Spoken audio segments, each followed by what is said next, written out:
Rising.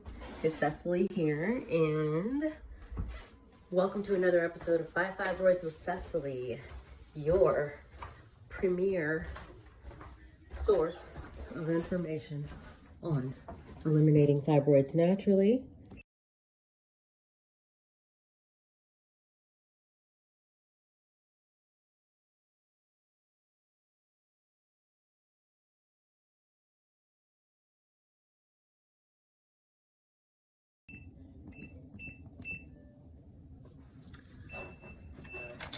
And let's step outside.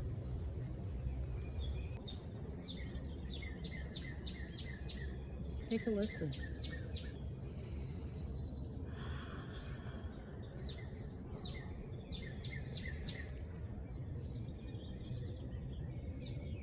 See my back view?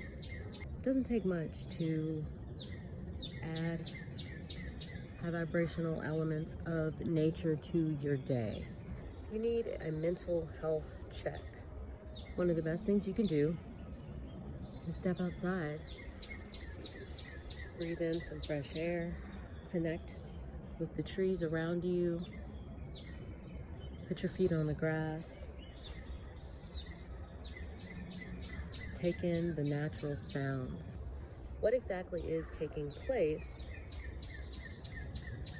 intrinsically within us as humans when we connect and deepen the relationship with nature? Take time to pause and commune with nature. And that brings me to something called ions. There are negative and positive ions. Now, positive ions are the toxic ions.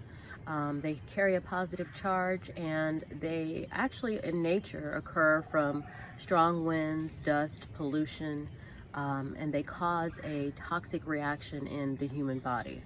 Negative ions, when it comes to nature, even though they sound bad because of the word negative, they're actually good and beneficial to our bodies, because negative ions are going to neutralize any harmful effects of toxins, harmful effects from electromagnetic confusion from our cell phones and computers, radiation. The more we can expose ourselves to the negative ions in nature, we are reversing and neutralizing any exposure to the harmful type of ions. Even inside of our domains, our domiciles, our houses, because we're in the modern world, in modern society rather. This is different if we live, in nature and out in the wilderness. It's probably more different situation. But in the traditional modern households, we have things like televisions. Everything is smart now. Our phones are smart. Our appliances are smart. Habits have been altered to accommodate more convenience, not to mention with the internet and our computers. Again, our cell phones, the cell phone towers, all of these things are contributing to positive ions. They're contributing to electromagnetic radiation or chemical or electromagnetic pollution. That in our bodies can look like inflammation. It can look like stress and anxiety. It can manifest in a lot of infirmities. Get out of here. That can manifest in the form of sickness and infirmity in our bodies. And that's another reason why it feels so healing to spend time in the woods. If you go to the woods for a hike and you leave the woods, when you get home, you feel like your energy, your soul has been fed. It has to do with the intake of negative ions. Basically, the negative ions attach to the positive ions in the atmosphere, and just if they're floating in the air around you, negative ions will attach to positive ions, weigh them down, and pull them back down into the earth. And that's what happens in your body. When you expose yourself to negative ions, they attach to toxic energy, synthetic energy, chaotic energy, stressful energy in your body. and they neutralize it. Positive ions, the ones that are not good, can lead to impaired brain function, difficulty breathing, fatigue, low energy, stress, and anxiety, whereas negative ions, or the good ions, can lead to a boost in serotonin, high energy levels, balanced hormones, and overall emotional well-being. So we talked about frequency and vibration, and ions are definitely included in that subject. So now let's talk about how we can commune with nature in the kitchen. Before we do that, let's take a moment for self-care with affirmations. Repeat after me. I am loved. I am nature.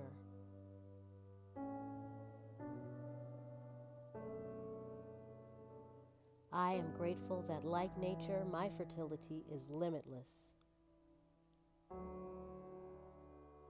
I am grateful that I have a direct connection to an overflowing, abundant supply of womb power, restoration, and wellness. I am grateful I receive that I am fibroid-free naturally.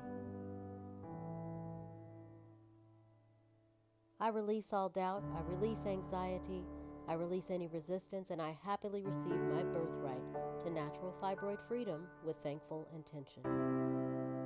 Now take a moment to connect with your breath and breathe in your wellness and exhale negative energy. This was brought to you by Operation Fibroid Freedom.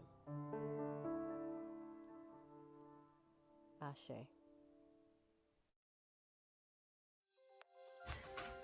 One of my first missions was to immediately go to my lifestyle, my habits, and do a nature overhaul to everything.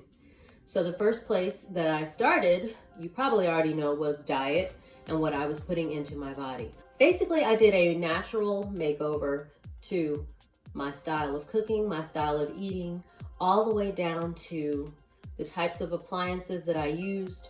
And I'm going to give you some tips on that you can incorporate into your lifestyle you may or may not already be aware of.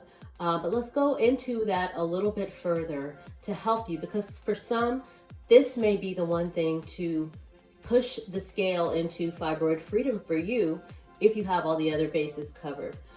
So one of the first things that I did, and I used to do it a lot more often than I do now. If you follow me on social media, you don't see me using these too often, but I am going to begin to reincorporate them into my life. And that's why it's so good to go back over this information, because it reminds me of lifestyle habits and changes that I did initially, that I might have gotten a little lax on, and that we have to put back into regular rotation into our lives. And this is no different than what, if you sign up for private coaching with me, what you will find that you learn for setting up a fibroid freedom action plan that's going to help you shrink fibroids and help you maintain natural fibroid freedom. You have to develop a series of action steps that are going to get you results. It's not just one answer, and it has to be versatile, your action steps in your lifestyle. It also has to change and be compatible. It has to be compatible with your lifestyle, and your lifestyle is going to change based on the season, based on where you may find yourself, your location on the earth.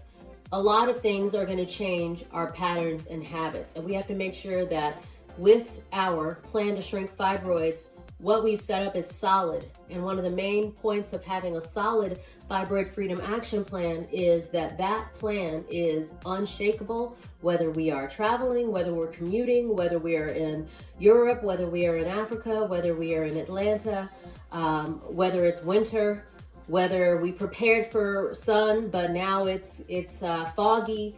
We always have to know what our go-to foods are, what our go-to style of eating is, and how to prepare that. And if we're not preparing the food, how to get what we need. So to simplify that, we're going to start really basic. One of the first tips is really great for everything I just mentioned, because it's a very old-fashioned tool. It's something that all of our grandmamas had.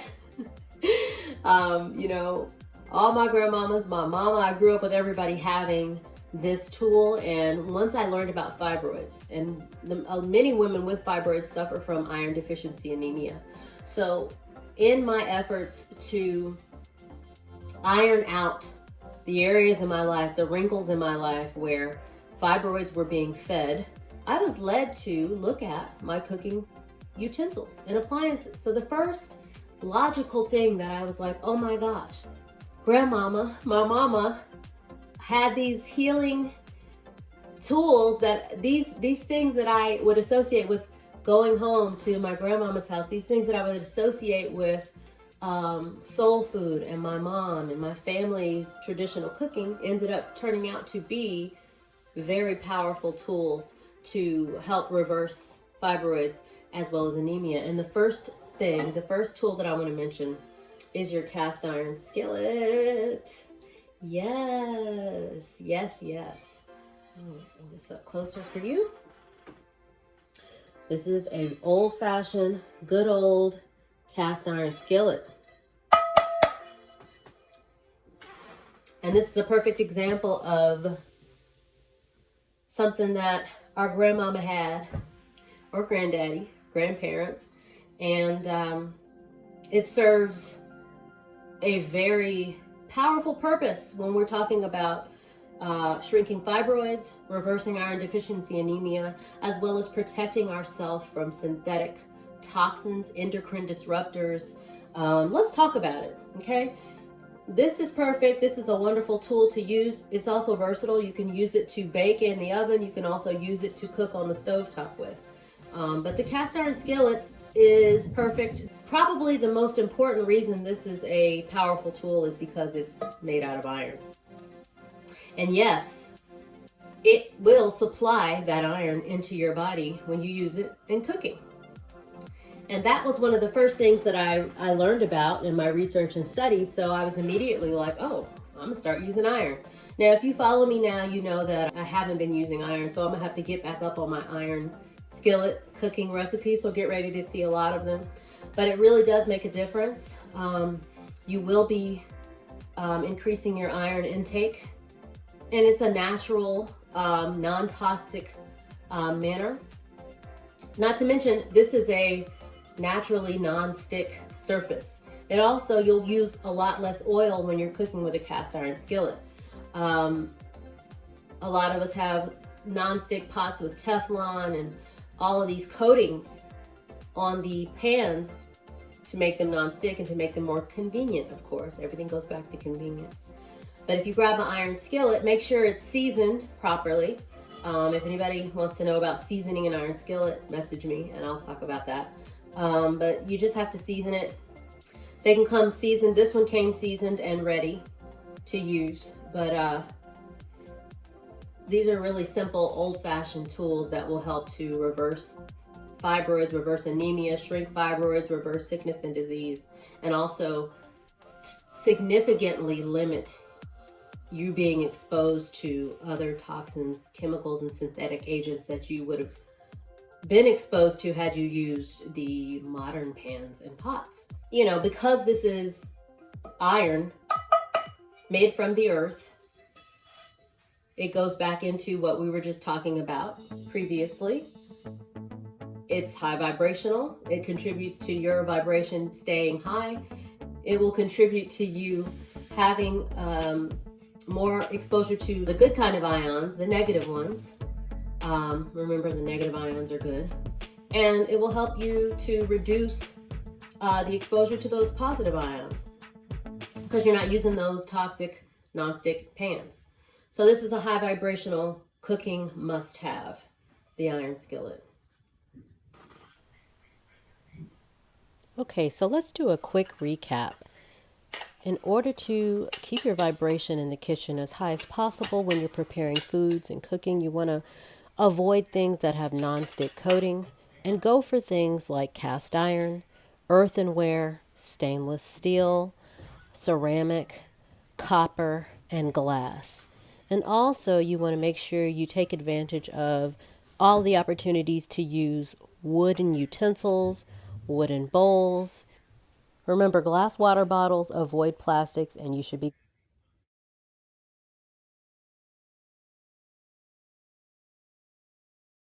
Some other examples of how you can use high vibrational tools in your kitchen are wooden utensils.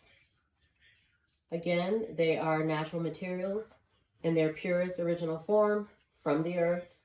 They're not going to have any synthetic, artificial agents on them that will contribute to toxins in the body.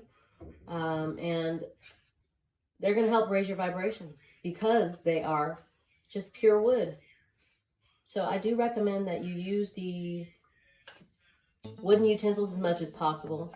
You can use them for serving spoons, or you can use wooden rolling pins, wooden spatulas. They even have wooden salad bowls. Highly recommend. Relatively inexpensive. Now, some other natural tools that we can use in the kitchen to prevent exposure to endocrine disruptors and harmful toxins that could throw off our hormones and disrupt our energy would be using glass. There's a lot of glass as well as ceramic cooking pots and pans. Stainless steel is also a natural resource that we get from the earth, so you could use stainless steel as well. Glass bottles for your water, glass bowls to prepare your meals in, your baking, your dishes. And a lot of these are, again, old-fashioned things that have been around, that our grandparents, great-grandparents, that we've had and we've seen in the kitchen since we were little.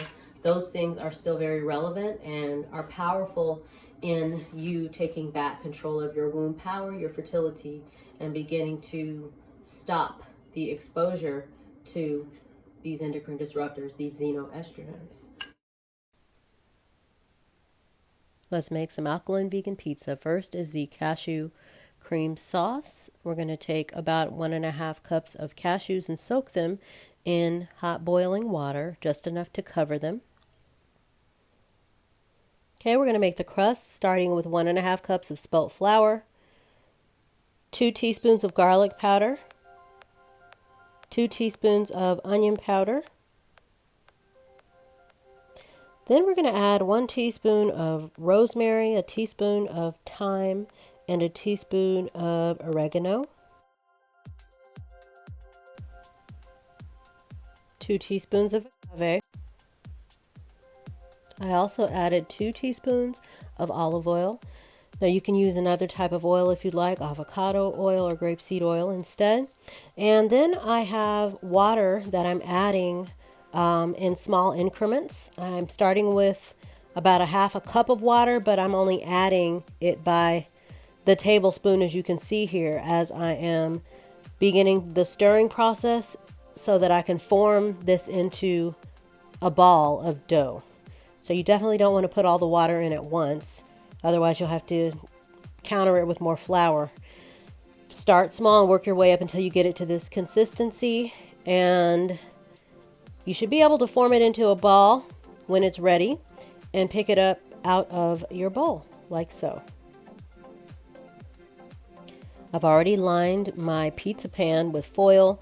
Put a little oil on the foil so that my dough doesn't stick, and dusted the pan with a little spelt flour. Place my dough on top, and I'm going to press it out, going around in circles until it spreads all the way out and meets the edges of the pan, as you'll see in the next clip. Take your time. Eventually, you should reach the edges of whatever size and shape pan that you have here. And if it gets a little sticky, add a little bit more flour to the dough or your hand so it doesn't stick.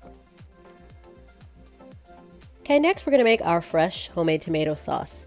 We're starting with about 5 to 6 organic Roma tomatoes. If you don't want to make your sauce from the fresh tomato stage, you can use stewed tomatoes and just pop them in your blender, but we're going to go from scratch, completely unprocessed. I'm going to score the bottom of each tomato by making a cut in the shape of a cross. I'm not cutting all the way through. I'm just doing a score at the bottom like this.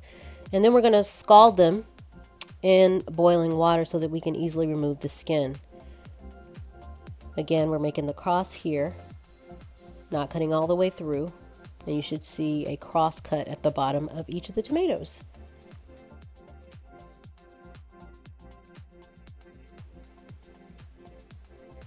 My oven was preheated to 400 degrees, and I took a fork and gently placed a few holes in the bottom of my dough so that it didn't bubble up too much. Now we're going to scald our tomatoes. We brought about 3 to 4 cups of water to a boil and just gently place the tomatoes in. I'm showing you this technique with one so that it's easy for you to see how it works. Literally less than 30 seconds, the skin will start to peel off itself and make it so that you can easily remove the skin by hand. So you're going to want to watch this as soon as you put the tomato in, because you made those scores and then previously the skin's going to lift itself up. So you want to drop it into an ice bath so it can stop cooking at that point and also make it easier for you to handle. And then from the ice bath, you can easily remove in a very quick manner. So there you go. And repeat this process with the rest of the tomatoes. You can do them all at the same time as long as you can remove them within the first 30 seconds or less, so they don't cook in the water like so. And just put them all in the ice bath and peel the skin off one by one. But this one is a really good example. This is what you should end up with. They're all ready, scored, scalded, skins removed, beautiful, ready to go in the blender. It's been about 15 minutes. I've removed the crust from the oven and we're ready to dress the crust and actually build our pizza. So put all of the tomatoes in your blender and we're going to begin to add our seasoning. But before I do that, I went ahead and started a saute of onions and green peppers for some pizza toppings. So those are sauteing here. These are my peppers. They have a nice grill on them already.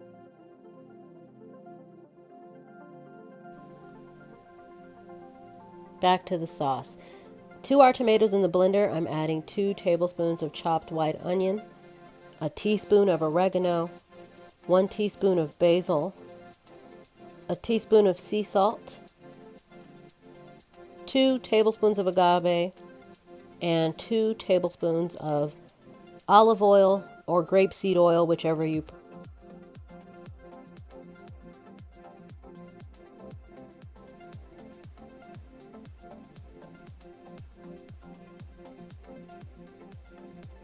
I also added a teaspoon each of onion powder and garlic powder. If you want to make it alkaline, just leave out the garlic powder and do not use the olive oil for the cooking. Switch to grapeseed oil or avocado oil, but that's up to you. I love olive oil, so give it all a good blend and voila! This is what we have. You may want to do a taste test and see if there's any more seasonings or flavorings you want to add. But now we're processing our cashew cream sauce. I'm adding the cashews in with 2 teaspoons of apple cider vinegar, a tablespoon of cornstarch. I'm going to do a 1/4 cup of water, and if I need to add more after I check the consistency, I'll do that. It's up to you. You can also use arrowroot powder instead of cornstarch, by the way. And now we're going to begin to assemble the pizza. So I'm going to start by placing spoonfuls of the sauce and spreading it around to evenly distribute it on the pizza crust.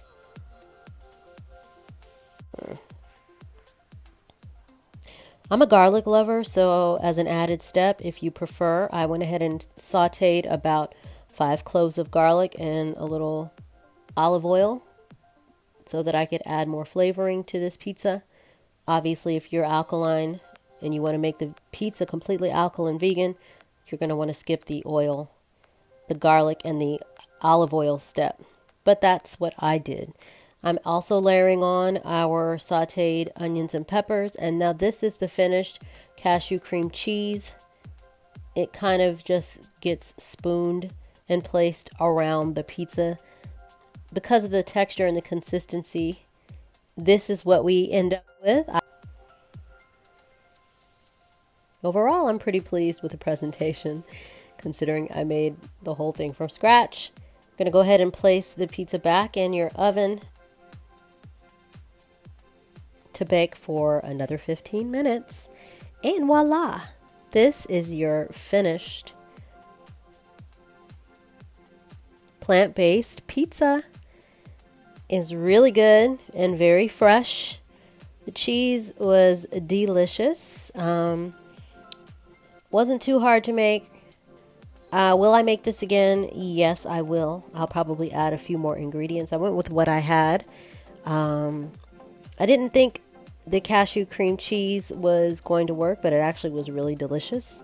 And I will be using this recipe, the cashew cheese recipe, in a lot of my upcoming dishes because the flavor's great. Super excited with the results, so I hope you enjoy yours.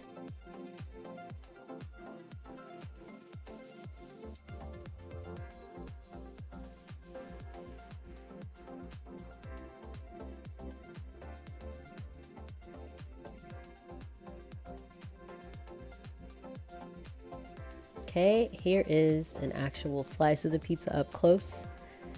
It looks pretty good. It tasted really good.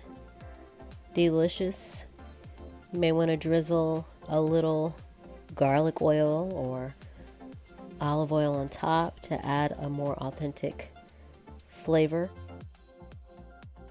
All right, here is my beautiful haul of ingredients that are going into my smoothie today. The mean green smoothie.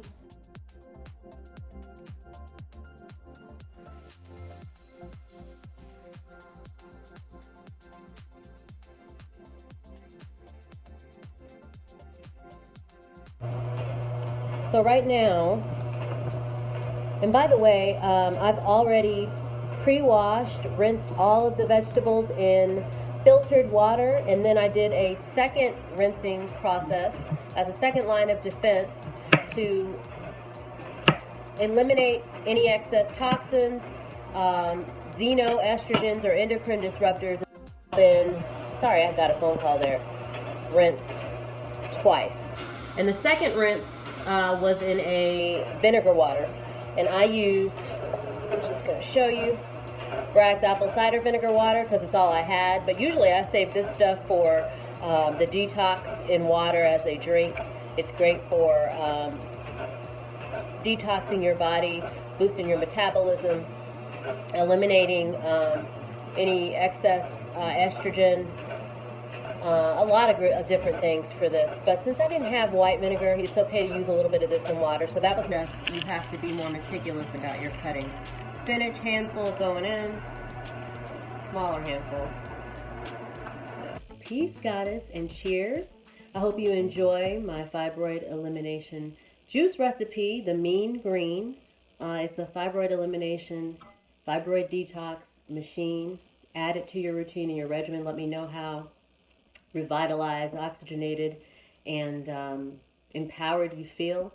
It's going to help you to detox as well as nourish and balance your womb and your body, the vital organs that are so critical and precious to help us eliminate fibroids naturally by supplying our body with what it needs in order to do so. So step into your role as a member of the divine feminine, a creatress, an entitled goddess, and member of the divine feminine species, and start juicing with me. Let me know how it goes.